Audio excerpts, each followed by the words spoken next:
Alhamdulillahilladzi ahyana ba'da ma amatana wa ilaihi nusyur. Asyhadu an la ilaha illallah wahdahu la syarika lah wa asyhadu anna Muhammadan 'abduhu wa rasuluh la nabiyya ba'dahu. Bapak Ibu jemaah salat subuh yang dirahmati Allah Subhanahu wa taala. Alhamdulillah, segala puji syukur kita haturkan kepada Allah Subhanahu wa taala yang telah memberikan kita kesempatan dan kesehatan sampai kita bisa berkumpul untuk melaksanakan salat subuh berjamaah di masjid ini. Rasulullah sallallahu alaihi wasallam bersabda, tidurnya orang yang berpuasa adalah ibadah, diamnya adalah doa, amal ibadahnya dilipat gandakan, doanya dikabulkan, dan dosa-dosanya diampuni. Hadis riwayat Bukhari. Tapi tidur karena yang berpuasa tidak selalu bernilai ibadah. Misalnya tidur karena ingin bermalas-malasan, jelas hal ini tidak memiliki nilai ibadah, bahkan bisa dinilai sebagai tidur yang tercela. Agar kita dapat menghindari hal tersebut, sebaiknya kita menghidupi hari-hari di bulan Ramadan ini dengan memperbanyak amal ibadah kita, agar kita mendapatkan perhatian dan kasih sayang dari Allah Subhanahu wa taala, sebagaimana Allah bersifat Ar-Rahman Ar-Rahim yang disebutkan dalam Al-Qur'an. A'udzu billahi minasyaitonir rajim. Aku berlindung kepada Allah dari tipu daya setan yang berkutuk. Bismillahi, dengan menyebut nama Allah. Ar-Rahmani, yang Maha Pengasih atau Maha membagi nikmatnya. Tidak peduli apakah dia beriman atau kafir, sholat atau tidak sholat, puasa atau tidak puasa, semua diberi nikmat rezeki karena sifat Ar-Rahmannya Allah Subhanahu wa taala. Jadi orang kalau sudah paham dengan lafaz Bismillahirrahmanirrahim, dia pasti tidak akan pernah iri dengan rezeki orang lain. Yang itu nggak pernah sholat, kok duitnya banyak. Yang itu nggak pernah puasa, kok usahanya lancar, duitnya banyak. Itu karena sifat Ar-Rahmannya Allah Subhanahu wa taala. Tapi sifat Allah Ar-Rahim adalah zat yang Maha mencintai atau Maha penyayang, yang khusus untuk orang yang beriman. Contohnya, bau mulut orang yang berpuasa harumnya lebih harum daripada minyak kasturi.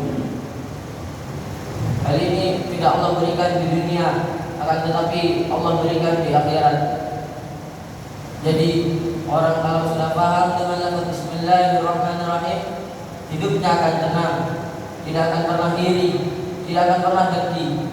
Kalau kita tahu dan yakin bahwa balasannya Allah lebih sempurna.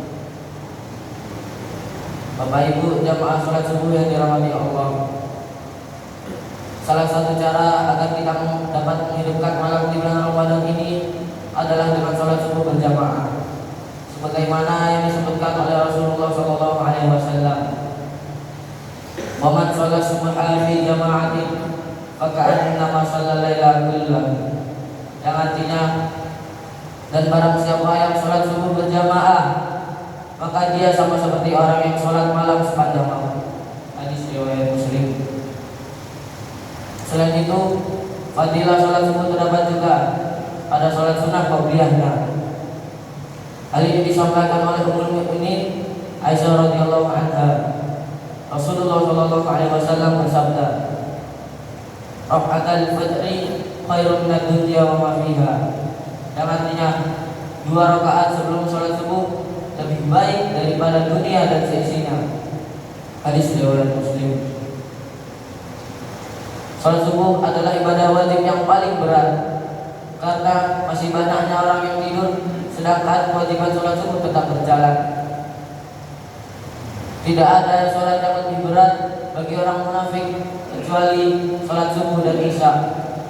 Di dalam Al-Quran, Allah Subhanahu wa taala berfirman, tidaklah orang munafik melakukan sholat kecuali dengan malas. Dan apabila orang munafik harus melaksanakan sholat subuh dan isya, maka dia sangat berat untuk melakukannya. Maka dari itu, marilah kita menghidupkan harian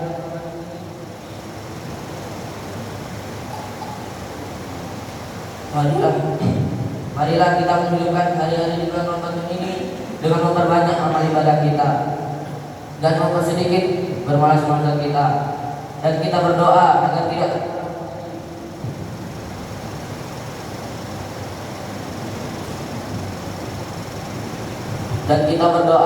agar tidak tergolong menjadi orang-orang yang munafik. Sekian untuk dari saya, kurang lebihnya mohon maaf apabila ada kekurangan dan kesalahan. Wabillahi taufiq wal hidayah.